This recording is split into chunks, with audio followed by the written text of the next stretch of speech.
noches a todos los que están presentes, a todos aquellos que nos están acompañando también. Muchísimas gracias por estar con nosotros. Y bueno, ahora que ya está la Perdón, María presentación René. en vista, sí. Voy a apagar mi cámara, por favor, porque si no aquí la señal se me va a ir solamente por la presentación. Entonces, vamos a iniciar con lo que es motivación y asertividad. Quiero informar, por favor, a todos nuestros presentes que estamos esperando a que Carlos se pueda conectar. Ha tenido problemas técnicos con la comunicación de Internet. Entonces, mientras él se pueda unir a nosotros, vamos a continuar con el tema. ¿Están de acuerdo? ¿Empezaremos? Sí, sí, cuando quieras, María René. Ya, perfecto. Entonces, motivación y asertividad son dos temas que se están manejando bastante en esta época, ya que nos hemos visto arrasados a nivel mundial en relación a qué hago desde donde estoy, qué hago desde esto que he empezado con relación a la pandemia, ¿no? Y obviamente eso nos ha cambiado las estructuras, absolutamente de todo, estructuras mentales, estructuras económicas, estructuras familiares, sociales, laborales, etcétera.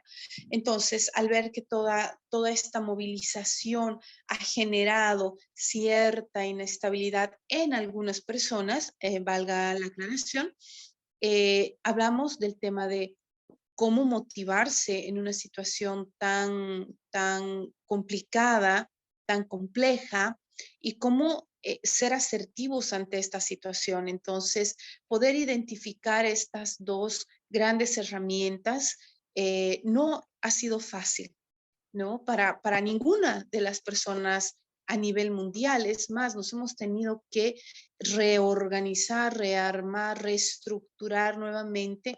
Y como decíamos en un encuentro pasado, que nos íbamos a imaginar que esta situación de poder estar ahora reunidos, de poder tener clases, de poder tener encuentros virtuales, se podía dar de la manera que lo estamos haciendo. Entonces, el poder reestructurarnos en esta nueva época no ha sido muy fácil, ¿no? Hemos tenido que utilizar muchas de nuestras estrategias psíquicas, herramientas psíquicas y todo aquel conjunto que se nos podía reunir en el ámbito de nuestra convivencia del día a día.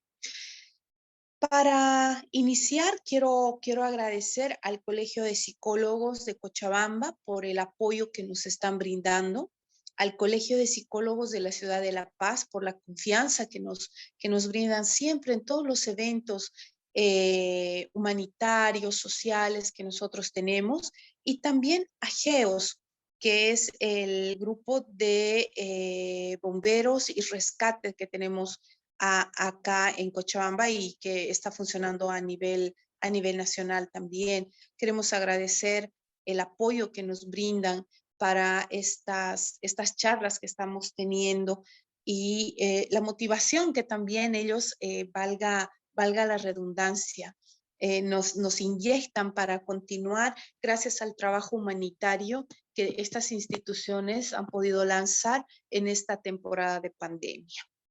Bien, a la primera diapositiva, por favor.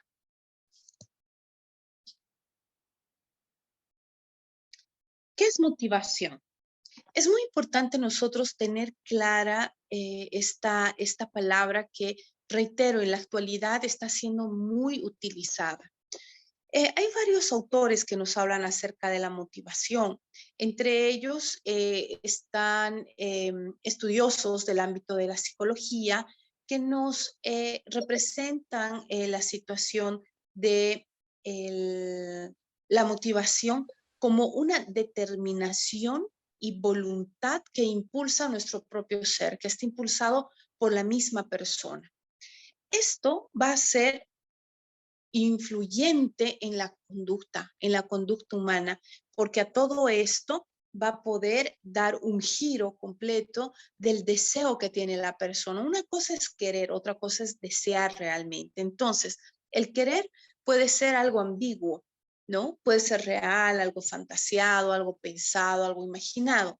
Sin embargo, el deseo ya tiene un objetivo específico a dónde va direccionado. Por ejemplo, me gustaría o yo quisiera ir a la luna.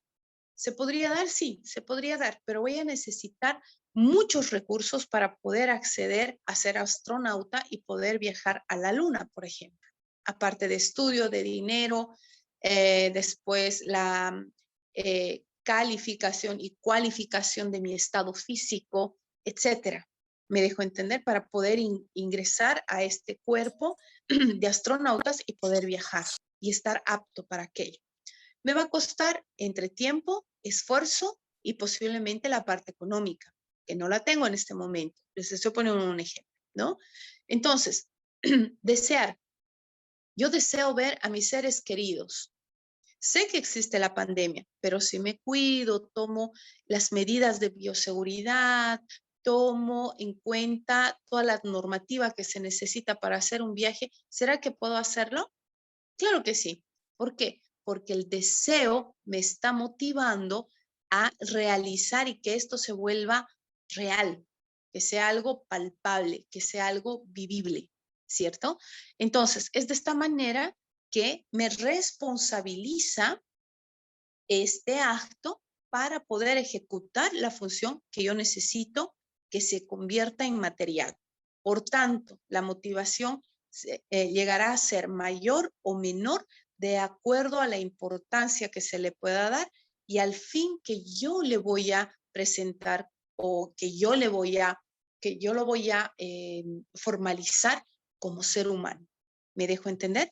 Hasta ahí la motivación hace de que esta situación que aparentemente se forma desde el pensamiento se empiece a dar desde la parte psíquica, emocional, eh, vamos a decir así, energética, porque juega un papel muy importante en todas nuestras sensaciones, percepciones, emociones, y nos permite activarnos para que todo aquello que nosotros estamos planificando sea realizado. A la siguiente, por favor. Entonces, existen para este efecto varios tipos de motivación, entre ellos escogido, vamos a decir así, entre comillas, como que los más principales y los que generalmente se dan en nuestro cotidiano vivir. Entre ellos está la motivación intrínseca, es aquella que nace de uno mismo, nace del propio ser, de la misma persona y dice, bueno, yo voy a realizar tal o cual tarea y lo voy a hacer, ¿no? Y no necesita nada más de impulsores que su propio ser, que su propia finalidad, su propio objetivo. En tanto, la extrínseca es aquella que viene como orden de un otro, de afuera, de lo exterior. Ejemplo, yo trabajé con hombres que ejercen violencia y eran obligados por los procesos, ya sean judiciales, procesos penales, procesos de otra naturaleza, por ejemplo, de procesos fiscales también, que eran obligados a asistir a terapia, ¿no? Entonces, eso es algo intrínseco. Ellos no querían a un inicio. Llegaban y decían, me ha mandado y dice que tengo que hacer y dice que me tengo que regir a los días y horas que ustedes tienen. A un inicio era esta postura. Una vez que iniciaban ya el proceso, se convertía en algo intrínseco, porque se daban cuenta de que el hecho de poderse reencontrar con ellos mismos, más allá de las situaciones complicadas o difíciles que han podido vivenciar con relación a la violencia, los había llevado a enfocarse en ellos mismos como nunca lo habían hecho, empezar a observarse, a analizarse, a identificar situaciones que ellos mismos podían tener, vamos a decir así, el manejo más asertivo de su situación, los llevaba a motivarse y a seguir buscando más sobre ellos mismos, a poder entender más mejor sobre ellos mismos. Entonces, en esta situación se puede encontrar que existe la motivación positiva, aquella donde, donde la persona adhiere a lo que es su conducta, la obtención de una, vamos a decir así entre comillas, no soy muy fan de esta palabra, pero comercialmente está utilizada, que es la recompensa, ¿no? Entonces, dentro de la psicología positiva o del cognitivo-conductual, de la cognitivo-conductual, se utiliza esta terminología. Entonces, lo importante de todo esto es de que más allá de que esta motivación sea externa o interna, es el placer que siente la persona en la actividad que se está realizando. Por tanto, también existe una motivación negativa y no es específicamente lo que a uno no le gusta hacer, sino que es algo que viene de lo externo y viene acompañado de lo que es esta sensación de castigo, en la que se evita estas sensaciones de frustración o fracaso, ¿no? Entonces, tienen que hacerla, pero vienen estas sensaciones donde la persona lo que más quiere es evitar todo aquello. Lo que les decía, este tipo de motivación más o menos es la que comprende lo que es lo externo, ¿no? Entonces, lo que les mencionaba en el ejemplo anterior, primero se viene por una orden y en transcurso del proceso esto se iba transformando. Entonces, ahí estamos hablando de la motivación extrínseca junto a la motivación negativa. La siguiente, por favor.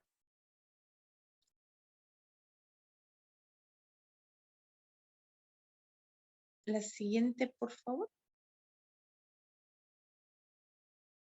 Entonces, hablamos también de una motivación básica.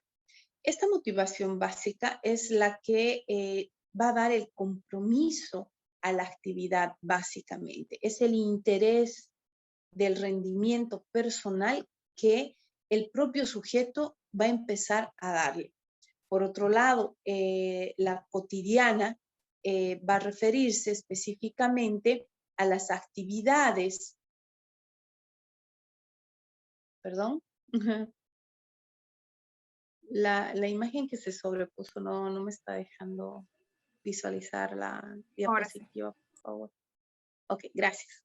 Entonces, la cotidiana es aquella que generará gratificación inmediata en ese momento. Entonces, miren cómo estas otras visiones sobre la motivación vienen a ligarse a todo este conglomerado, vamos a decir así, de emociones, sensaciones que se sienten en el momento de activarse uno. Por otro lado, la orientación centrada en el ego es otros autores de la área de psicología que lo toman en cuenta, como los retos, los resultados que uno va a obtener con relación a otros, ¿no? O sea, qué bien me puede ir con relación al fulano o al sultano, tal vez yo puedo ganar en esta supervisión o en este ascenso, qué sé yo. Entonces, eso es lo que va motivando más. Y la otra, que sería centrada en la tarea misma, el dominio, el progreso, el interés, la experiencia que pueda tener sobre aquello. Más allá de todas estas teorías que se manejan, que ha sido como un pincelazo que le hemos dado para poder comprender mucho mejor a dónde nos lleva la motivación, es importante tenerla en cuenta como parte energética del propio ser. Cuando esta parte energética del propio ser se va como que desgastando, se va eh, diluyendo con el tiempo, habrá que preocuparse un poco porque es ahí donde pueden empezar muchos malestares de estancamiento, de bloqueos emocionales, de bloqueos, vamos a decir, también físicos, ¿no? Entonces, habría que tomar en cuenta muy bien en qué nivel de motivación se está actuando en las tareas cotidianas. Por ejemplo, he escuchado casos que decían algunos, antes de la cuarentena, de la cuarentena que se ha aplicado, por ejemplo, en Bolivia, estoy hablando específicamente de la ciudad de Cochabamba, me decían, antes de la cuarentena rígida, yo podía trabajar, hacer todas mis cosas de una manera normal, me levantaba a tal hora, hacía tal cosa y volvía y lo que me restaba hacer con la familia era como una cotidianidad muy, muy natural para ellos, ¿no? Pero cuando empezó toda esta situación de la pandemia, con la cuarentena rígida, fue como si hubieran cambiado por completo el chip. Manifestaban sentirse perdidos, manifestaban sentirse con pavores, mucho miedo, pánico, ¿no? Y en algunos casos hasta estaban desencadenando algunas situaciones que ya eran, vamos a decir así, entre comillas, como que patológicas, ¿no? Porque era un extremo de la ansiedad, estaban entrando a cuadros depresivos, en algunos casos entre moderados y graves, y todo se les había cambiado por completo. Todo aquello que antes veían de una manera natural y que los motivaba a seguir, que porque iban a recibir el sueldo, porque iban a recibir el premio del viaje, que ya no habían viajes, el aumento en algunos casos del salario que tampoco se podía dar porque estaban entrando a otro régimen de trabajo, a otra forma de trabajo. Todo eso había transformado su cotidiano vivir. La motivación había quedado como suspendida, ¿no? ¿Qué se hace en esos casos? ¿Cómo se motiva a la persona en ese nivel, en ese entrar a la crisis, en ese entrar a ese nivel de no saber qué hacer, de no saber cómo empezar, de no saber cómo lidiar con la situación? Y muchas personas han pasado por esa situación de reencontrarse, reubicar, restablecer y en algunos casos también, reitero, rehacer algunas otras situaciones, ¿no? Entonces, miren cómo el ser humano ha tenido que trabajar al 100% con todos sus recursos, con todas sus estrategias para poderse reubicar, para poderse restablecer. La siguiente, por favor. Mientras tanto, así continuaba la pandemia y así continuaban las cuarentenas, la situación era la gran pregunta de todo este dilema, ¿cómo volverse a motivar? ¿Con qué? Entonces, muchos de nuestros autores, bueno, los autores mejor, en el área de psicología, especialistas en el área del comportamiento, en el análisis de las emociones, nos dicen lo siguiente, ¿no? Y me parece muy, muy digno poder resaltar algunas sugerencias que nos daban. Por ejemplo, entre no olvidar nunca pensar en positivo. Eso de pensar en positivo aparentemente parecería ser muy fácil, ¿no? Y hasta se ha convertido en algo comercial, como les decía anteriormente. ¿Cómo pensar en positivo cuando sé que un familiar mío está con COVID y está en terapia intensiva? ¿Cómo pensar en positivo cuando un hijo o una hija está pasando por esta situación? ¿Cómo pensar en positivo cuando mi padre o mi madre está internado? ¿Me dejo entender? Entonces, esto también como que se iba cayendo en la primera fase. En la segunda, como que todos estamos ya más organizados, nos cuidamos mucho mejor, como que ha pasado a ser algo de lo normal el tener que salir con los barbijos o con las máscaras, que en algún otro país se llaman así, lavarse las manos, limpiarse las manos, protegerse a veces todo el cuerpo, otros desprotegerse porque el sol nos tiene que dar por la vitamina D, etc. Entonces, ¿cómo pensar diferente? Es poder tomar conciencia de los progresos que se está dando en cada fase, en cada situación que se está viviendo a corto plazo. ¿Qué significa?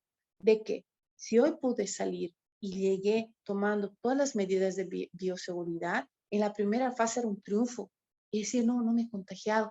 Ah, ya sé, entonces puedo hacer esto. Ah, ya, entonces tengo que salir al mercado en tal día, porque nos habían dividido, si ustedes lo recuerdan, por números, ¿cierto? Por números de identidad. Tal número a tal número podía salir de lunes a martes, miércoles y jueves tal otro. Y era así con todos los días hasta llegar al día viernes, porque sábado y domingo lo teníamos todo cerrado. Y ahora como que hay esa cotidianidad, o sea, si no necesito salir, ya no salgo, porque sé que debo cuidarme. Ya no es algo que viene de afuera, sino es algo que se ha generado en la persona y dice, prefiero no salir, prefiero cuidarme, prefiero quedarme acá. Entonces, miren, cómo visualizar mentalmente estos resultados puede llegar a alcanzar grandes metas, alcanzar, y cuando digo grandes metas, son aquellas que se propone la persona, porque no son pequeñas. El tratar de mantenerse vivo, el tratar de mantenerse equilibrado, el tratar de que las emociones estén todas, vamos a decir así, como que niveladas, sin exacerbarse, sin entrar en sufrimiento. Es un trabajo arduo de la persona. No es fácil mantenerse tranquilo ante tanta situación dolorosa. Entonces, cuando digo grandes resultados, me refiero a esos que se pueden alcanzar desde motivarse calmando todas esas sensaciones. Por otro lado, darse cuenta de que sí se puede fallar alguna vez, de que sí se puede equivocar alguna vez, como a alguno de nosotros nos ha debido pasar, a mí una vez, y no solo una, un par de veces. Yo estoy saliendo y estoy en media cuadra y digo, ¿y mi barbijo? ¿No? No sé si les habrá pasado a ustedes, a mí me ha pasado, como les digo, un par de veces, y he tenido que retornar otra vez, ponerme el barbijo, volver a salir. O sea, son situaciones que nos van a pasar, pero no por eso me voy a culpar todo el día y decir, ¿y si me he enfermado? ¿Y si ya me he contagiado? ¿Y si he agarrado algo? ¿Y si no sé qué? ¿Y si mi alcohol no está aquí? O sea, mire, como, como el saber de que me puedo equivocar, de que me puedo olvidar, es importante. Eso me convierte en un ser humano, no en un ser perfecto, sino en un ser humano. Y cómo determinar las metas, a dónde quiero llegar en ese momento, ¿no? El tener respeto a mí mismo y a otras personas para que esta motivación, esto que tengo que realizar, esto que quiero hacer, no me dañe como persona, ni tampoco dañe al que está a mi alrededor. ¿Se pueden gestionar dificultades de todas las maneras? Sí, porque el ser humano cuenta con herramientas, cuenta con estrategias que puede hacer frente a una situación. Es muy interesante cuando una persona llega a consulta y manifiesta que está sufriendo porque tiene pavor, mucho temor a enfermarse, por ejemplo. Y unas sesiones después llega y te dice, mire, con este problema que me daba miedo, logré hacer esto, logré, y miren cómo la misma terapia puede sostener a la persona para poderle aperturar opciones que sean más naturales. Estoy hablando de situaciones por las que personalmente he tenido resultados de apertura de situaciones muy complicadas, muy duras de poderlas enfrentar y han resultado que empezando a visualizar, reconociendo emociones, reconociendo percepciones, han podido reconocer su propia realidad y han reconocido también, reitero, sus recursos, sus estrategias, con lo que tenían, con lo que podían vivenciar en el momento, han hecho algo, han inventado, se han reinventado para poder hacer frente a la parte más saludable de ellos mismos. Y eso ayuda a motivarse más, estar equilibrados y tener conciencia de la realidad, que eso es muy importante. No es esa fantasía, yo nunca me voy a enfermar, a mí nunca me va a pasar nada, yo puedo seguir haciendo lo que yo quiera. Tengamos mucho cuidado con ese tipo de pensamientos, porque la época no nos da para estar jugando con nuestras propias vidas y las vidas de los otros también. Entonces, la motivación que llega a ser la intrínseca, permite afrontar tareas, como les decía, del día a día de una manera más efectiva. Una persona abierta al mundo reencontrará o encontrará mejor la inspiración en pequeños detalles. El poder respirar, el poder ver a mi familia, el poder retornar a casa, que antes era tan común, tan normal, tan de lo cotidiano, ahora se ha vuelto imprescindible. ¿Cuántos de nosotros no quisiéramos ver a nuestros seres queridos? ¿Cuántos de nosotros no quisiéramos abrazar a las personas que amamos y están lejos? ¿Cuántos de nosotros hubiéramos querido salvar a aquellos que se fueron? Entonces, miren qué importante se ha convertido en esta época el poderse cuidar, el poderse amar, el poderse atender. O sea, eh, el darle la importancia a mi propia vida para que la vida de los otros sea importante ante mi visión, de la forma que yo veo, de la forma que yo puedo percibirles. La siguiente, por favor. Entonces, no solamente es motivarse, no solamente es decir, sí, puedo lograr esto, sí, quiero hacer esto, plantearme hacer un plan de trabajo, mis estrategias, mis recursos y listo, ya se avanza.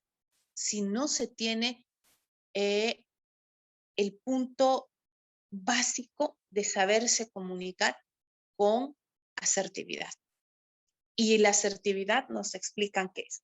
El comunicarse de una forma efectiva, decir lo que se quiere, transmitir de una manera firme, pero a la vez respetuosa y empática con los demás y uno mismo.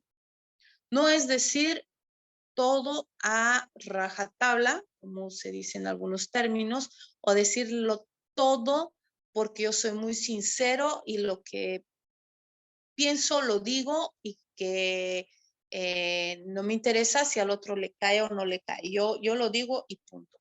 Eso no es ser asertivo, ni siquiera es ser sincero, ¿no? Entonces, ese es un desequilibrio de la percepción, de las emociones, y tenemos que tenerla bien en cuenta.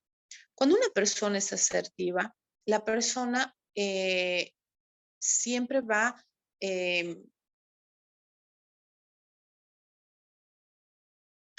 ¿cómo les podría decir? Siempre va a velar por el bienestar de aquellos a los que está transmitiendo lo que está pensando y lo que está sintiendo. Ahora, no va a pasar por el tema de, ay, mejor no digo nada, y de esto vamos a hablar también porque son percepciones, vamos a decir así, fallidas en relación eh, a cómo piensa el otro, qué dice el otro, cómo vive el otro, ¿no? Entonces, si me permiten la siguiente diapositiva, por favor. Acá, por ejemplo, hay estilos y características de la comunicación no asertiva. Entre ellas tenemos lo que es la comunicación pasiva. Esta básicamente es la característica que tiene es la evitación. Mejor no le digo nada porque se puede molestar, porque se puede ir, porque me puede dejar, y es eso de pensar en un no, pero para que no acontezca todo lo que está creyendo que puede pasar, dice, sí, ok, sí, lo haremos, pero en el fondo no lo quiere hacer. En el fondo lo que quiere es evitarlo, en el fondo lo que quiere es irse.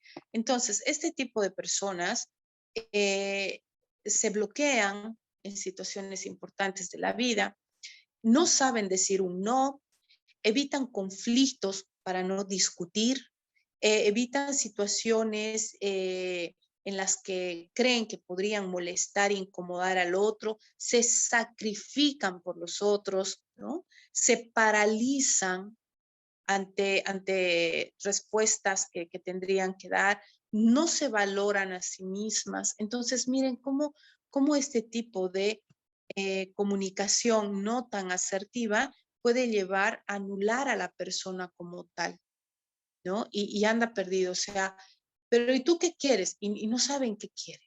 No, pero es que mis hijos tienen que estar bien, es que mi marido, es que mi mamá, es que mi papá, es que cualquier otra cosa tiene que estar mejor que ellos mismos, mejor que la situación que la persona ha podido vivir. Entonces, es muy importante poder identificar esa situación en uno mismo para poder aparecer como sujeto, aparecer como persona dentro de esa historia, dentro de su propia historia. Por otro lado, tenemos la situación agresiva, ¿no? Esta comunicación agresiva, caracterizada básicamente por la rabia, por el enojo. Dice las cosas, entre comillas, como sin filtro, lo que les decía hace un momento. Después tenemos esta situación de pérdida del control, impulsividad, emociones mal gestionadas. Entonces, miren, ¿cómo puede la persona empezar a protegerse, empezar a generar escudos con ella misma para no verse como realmente es? Y esto pasa no solamente para los otros, sino utiliza tanta esta postura que en esta postura ella misma se pierde y tampoco sabe identificar qué es lo que siente, cómo siente, dónde lo siente, por qué lo siente. Y lo más importante, ¿para qué sentirse así? Dice, no, es que me hizo renegar, pues. Es que se portó mal. Es que si no lo hubiera hecho, si no hubiera dicho, yo no me hubiera enojado, por ejemplo, ¿no? Entonces son posturas de protección, netamente de protección. Por otro lado, tenemos el pasivo agresivo. En la característica básica es que eh, piensa y tiene como cierto resentimiento íntimo. ¿Qué quiere decir? Que no lo dice de la manera más asertiva posible, sino que lo esconde detrás de una broma, de un sarcasmo, de una ironía, y son bromas muchas veces pesadas. Y dicen, pues yo estoy haciendo solo una bromita. Y no, no es solo una bromita, ¿no? Y a veces la familia se acomoda tanto a esa situación que dice, así siempre reacciona mi papá, así siempre responde. O, no, así siempre dice eso mi mamá cuando está incomodándole algo. Ah, no, es que mi hija o mi hijo reacciona así porque son adolescentes, ¿no? Entonces, miren cómo estas situaciones van escondidas, tan escondidas que a veces los mismos familiares no lo notan. Y esto se va a ir repitiendo hasta la adultez. Entonces, ¿qué es ser asertivos? Volvemos al tema. Ser ellos mismos, luchar por sus propios derechos, respetando a los demás. Siempre son partícipes de llegar a un acuerdo, siempre buscan una solución a la situación problemática, tienen una seguridad en sí mismos y son firmes al decir las cosas, no autoritarios, que es otro tema ese, sino que difícilmente cambian de opinión cuando ya están decididos a tomar una determinación, ¿cierto? Entonces, esto ayuda muchísimo a poder ubicar a cada situación en el lugar que le corresponde. ¿Por cuál estaremos pasando? ¿Por el pasivo? ¿Por el agresivo? ¿Por el pasivo agresivo? ¿O realmente seré asertivo en muchas de las actividades y comportamientos que tengo? ¿Ah? Son preguntas que deberíamos hacernos para poder convivir de una manera más saludable, podríamos decir así. Por favor, la siguiente.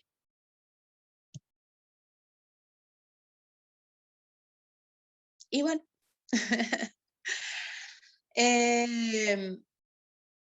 hasta acá. ¿Alguien tiene alguna pregunta? No sé si en los mensajes han dejado preguntas. Si alguien quiere... Todavía no han dejado preguntas, pero tal vez podríamos hablar un poquito acerca de, el otro día habíamos tenido una conversación sobre esto que es muy interesante y que yo creo que sería bueno tocar sobre la experiencia y la energía. Bien, esto de la experiencia y la energía es muy interesante porque lo estábamos básicamente relacionando a la experiencia como una persona adulta, ¿no? Con la experiencia de vida, situaciones que se han podido dar en relación al curso de su experiencia de vida. Y el otro punto, Jimé, por favor, ¿me ayudas? Sí, Experi- sobre la energía. la energía. Y esta situación de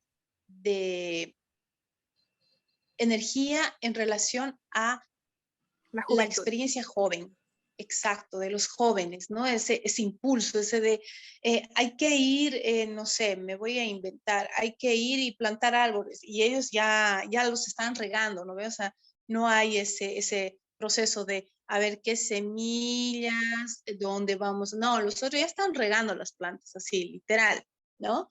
Es así la energía joven y la experiencia hace que la persona sea un poco más sensata, más tranquila, a veces un poco más racional y, y hacer una mezcla, vamos a decir así, no mezcla, sino una unión, esa es la palabra, una unión entre la experiencia y esto que tiene la juventud, de esta energía, eh, se formaría un lazo bastante interesante para un grupo de trabajo porque entre lo que es la experiencia y entre la energía que tiene la persona joven, pues se podrían tener resultados maravillosos, siempre y cuando ambos vayan también equilibrados. Es por eso que uno puede motivarse a la edad que tenga, ¿no? A la edad que fuera. Se puede motivar, pero el ser también asertivos ante esta situación energética, ante esta situación de todo lo puedo y todo se puede hacer ahora que soy joven, por ejemplo, ¿no? Puede generar ciertas dificultades cuando estas no vienen equilibradas. Entonces, más allá de las discusiones o más allá de las posturas que se pueda tener en un equipo de trabajo, habría que analizar cuánto de bien está haciendo al equipo esta reflexión, el ser más racional, el ser más sensato y cuánto de bien está haciendo toda esta energía que le puedo poner al equipo para que funcione, porque de ambos necesitamos. Ambos necesitan estar presentes en un equipo de trabajo, porque si no, no se moverían, nos quedaríamos o racionalizando, pensando todo el tiempo en los pros, en los contras, y a veces aparecen más contras que pros, ¿cierto?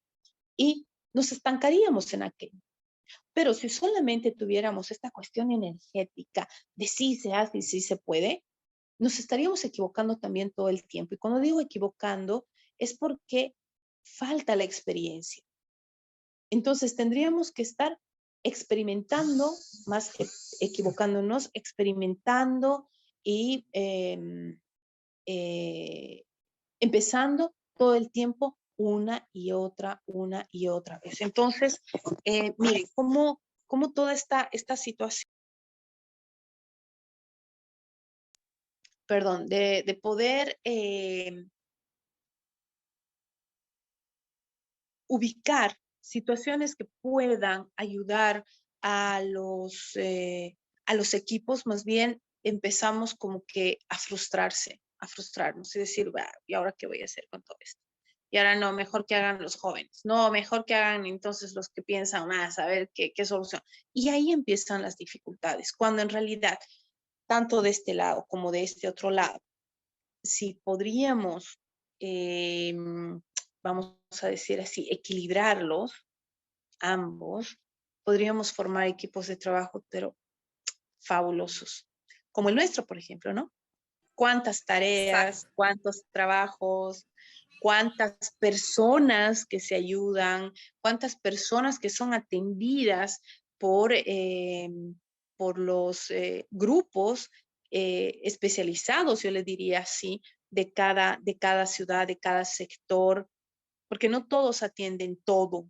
Hay grupos específicos de trabajo dentro de lo que es Solidaridad con Bolivia y ese tipo de organización es la que a mí me encanta y por eso que me motiva a seguir trabajando, porque es desde ahí que se ve la funcionalidad de la motivación, de la asertividad, de esta energía que van inyectando los jóvenes a nosotros los que estamos todavía pensándola a ver cómo hacemos y nos dicen, bueno, ya hagamos, ¿no? Y nosotros, pero ya tengamos cuidado. Y lo hacemos. Y todo resulta de una manera muy interesante, muy activa, de una manera muy, ¿cómo podríamos decir?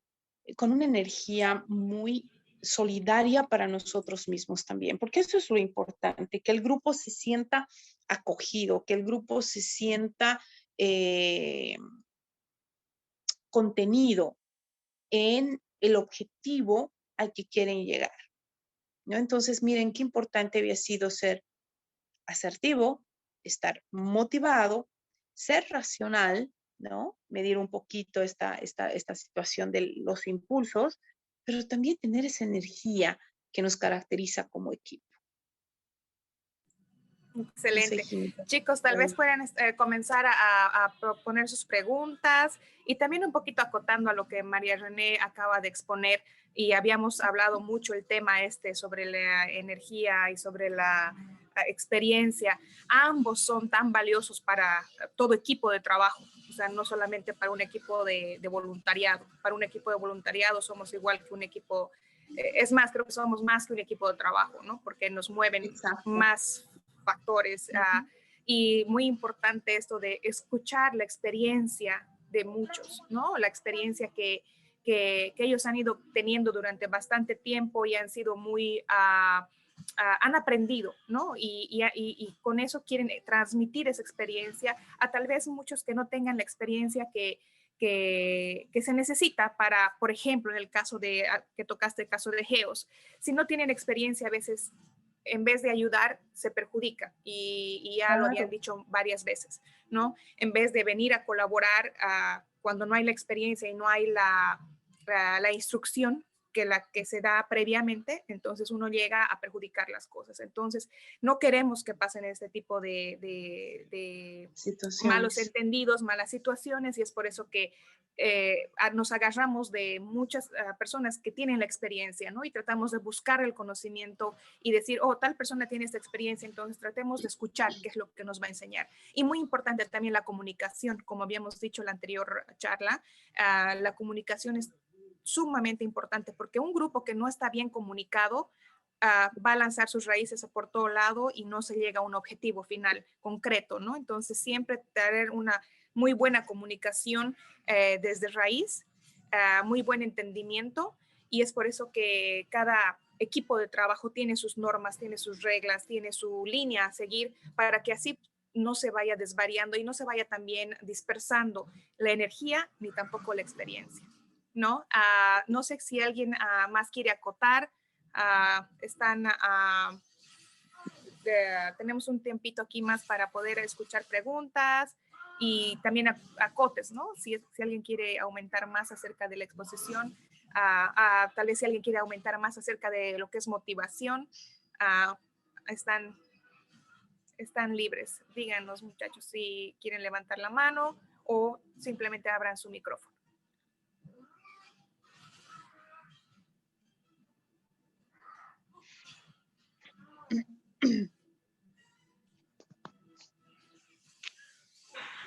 ¿Chilka?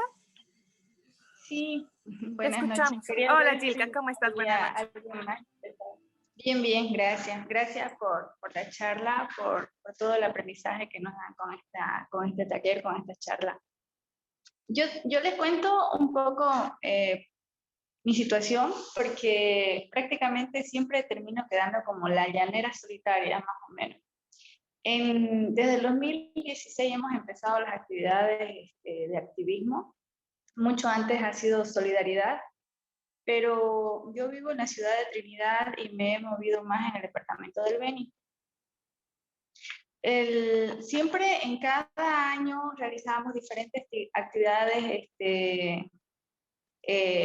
y los hemos realizado con diferentes grupos y siempre he terminado casi sola. Hemos sido pocos los que hemos quedado en el equipo por el hecho de que todos aparecen en las actividades cuando se realizan, pero terminan siempre inclinándose a un partido político. Entonces, como nuestras actividades no son políticas partidarias, ellos terminan, o sea, no sé, hay una defensa de la naturaleza, de la Amazonía, o de los derechos humanos, o médicos, diferentes tipos de actividades, ayuda sobre los incendios forestales también, ¿no? Hemos tenido incendios acá y en la Chiquitanía y hemos colaborado en ambas partes. Se mueven en una actividad y luego desaparecen porque terminan aprovechando a involucrarse en un partido político. O sea, buscan protagonismo, se les aprecia mucho, se les agradece mucho el tiempo que han trabajado con nosotros. Pero me gustaría ver cómo podríamos hacer que los jóvenes se interesen más en permanecer en estas actividades. Parece que estas figuras políticas que ahorita ya todos tienen un cargo, son concejales, diputados, o sea, de muchos sectores de partidos políticos. Me gustaría más poder atraer a los jóvenes, donde ellos necesitan aprender, formarse, capacitarse, tienen las ganas, la voluntad, pero como siempre he quedado sola, o sea, sería de bastante ayuda hacer difusión para que en las actividades que se realicen ellos se puedan involucrar, ¿no?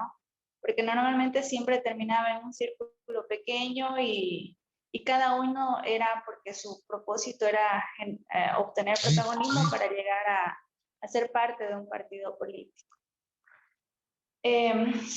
Eso me gustaría, digamos, ¿no? Tener bastante apoyo en el tema de cómo poder atraer a jóvenes, porque la verdad es que son increíbles los jóvenes y bastante aprenden sobre la realidad que se vive en el país. Gracias, querida Yilka. Sí, la verdad es que a veces, bueno, es bien difícil controlar a las personas, yo pienso, bueno, mi punto de vista, aprovechando, es bien difícil controlar a las personas y querer decirles, tú vas a hacer esto, tú vas a hacer el otro, ¿no? Pero lo que sí se puede hacer, cuando una vez que tú creas algún grupo o promueves algún tipo de ayuda, marcar la línea, ¿no? Y decir, bueno, no estamos haciendo con ningún interés político, como lo que hace Solidaridad con Bolivia. Solidaridad con Bolivia es totalmente apolítico y como has podido ver, siempre estamos tratando de evitar noticias políticas en los grupos. Entonces, siempre tratamos de cuidar mucho eso, ¿no? Y una vez de que uno ya marca las líneas, entonces ya sabemos quién se queda con uno, ¿no? Y bueno, se continúa trabajando con esa persona. Pienso que es una de las mejores maneras de actuar, pero al final no podemos nosotros decir, sí, esta persona te va a ayudar siempre. Y tenemos la siguiente charla del siguiente martes que vamos a hablar específicamente de eso. María René, ahora sí te dejo para responder esta pregunta. Bien, Jimena en realidad tiene mucha razón. Nosotros como Solidaridad con Bolivia no podemos obligar a que la gente se pueda quedar o a cambiar sus ideologías. La persona tiene que sentir esa situación. Pero lo que yo sugeriría es, en este caso específico, empezar a capacitar a la gente para que sepa a dónde está entrando, qué es lo que se va a hacer y manejar grupos específicos de trabajo. No se puede ayudar a todos, ni siempre. Y esa es una postura muy personal mía, ¿no? Y me responsabilizo por lo que estoy diciendo, de que no se puede ayudar ni a todos, ni siempre. Entonces, habría que, en esta situación, habría que escoger qué específicamente se va a hacer.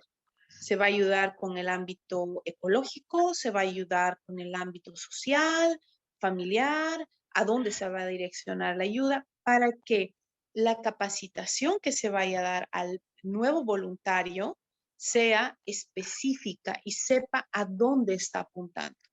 Entonces, de ahí nacerán otras propuestas, obviamente. Sin embargo, para iniciar y no quedarse muy abandonados, muy solos, sería bueno formar equipos base, equipos que puedan, uno, dos, no sé, la cantidad, creo que en este momento no es tan importante como sostener al voluntario dentro de la actividad. Entonces, yo sugeriría que se focalice el trabajo que se capacite al voluntario ahí y que las normas, la orientación, los objetivos sean específicos, perdón, para que esto no se disuelva en el camino y se tergiverse la situación y el trabajo y al final uno quede estando solo. Eso acontece en muchos grupos de trabajo voluntario. No es fácil sostener al voluntario. No es fácil.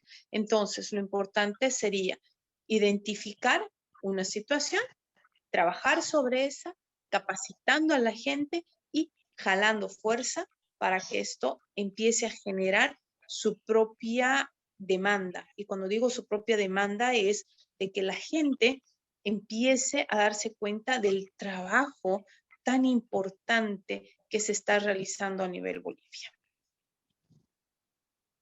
Jimena, si me Claro permite, que sí, quisiera por acotar favor. algo a esto, ya que está oportuno el momento. Por favor. Me ha gustado dos, ¿cómo les diría? Dos frases claves en lo que es el trabajo voluntario. La experiencia y energía. Son dos palabras talismanes cuando se trata de grupos de trabajo voluntario y sobre todo al tiempo de formar nuevos líderes. Bien se decía, vamos a decir que la experiencia tiene sensatez y la energía tiene ímpetu, ¿no? Entonces, basado en esos términos, podríamos decir que esa unión, como decían, ese lazo es tan importante y nos vamos a dar cuenta cuando ese líder, y ya encajando en los tipos de motivación de la que hablaba la colega, ¿dónde tendría que encajar un líder? ¿En qué motivación?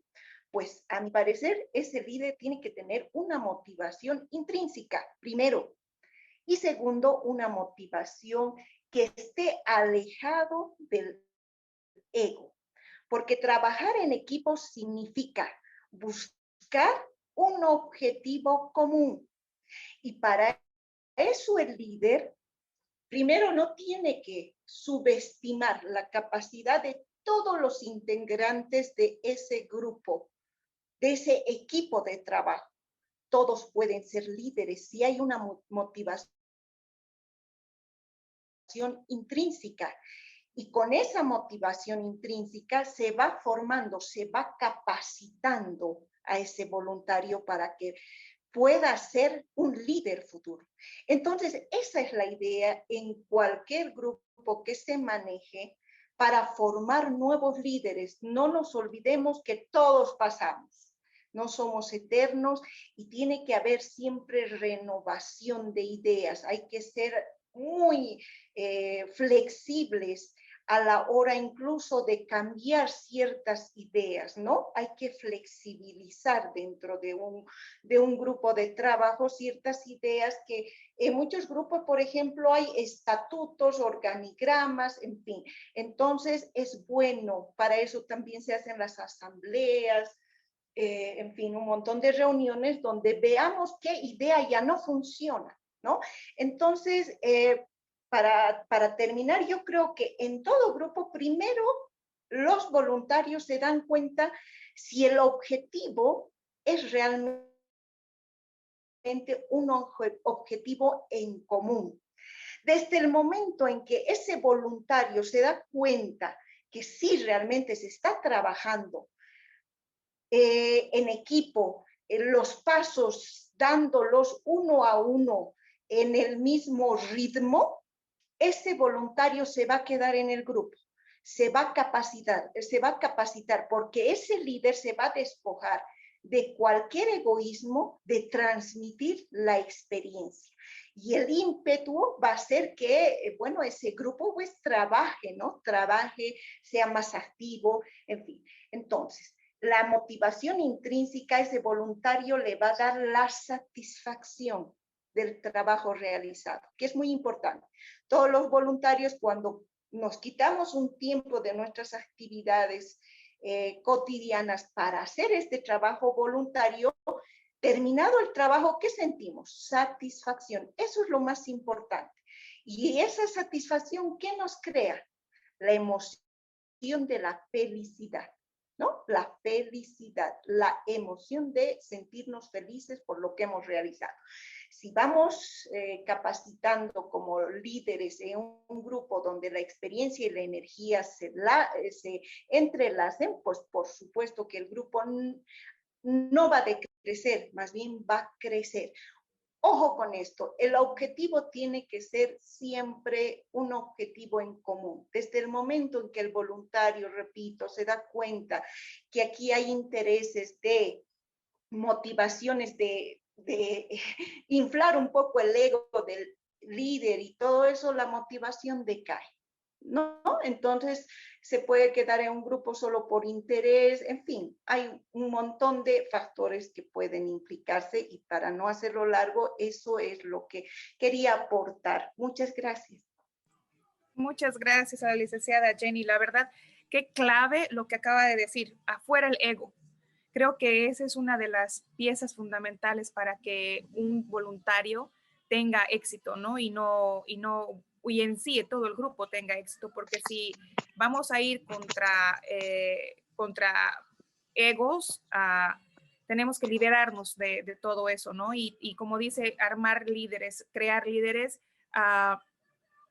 aceptando ideas nuevas, renovándose todo el tiempo. Muchas gracias a la verdad, licenciada Jenny, por su aporte. Tenemos la mano levantada de Kevin. Sí, por favor, Kevin, puedes activar tu micrófono. ¿Cómo están? Buenas noches. Bueno, quería aportar un poco y también responder a lo que decía de cómo podemos mantener a los voluntarios jóvenes. Creo que aquí en el grupo soy uno de los más jóvenes con todos los que son mi grupo y esto se debe mucho a la motivación.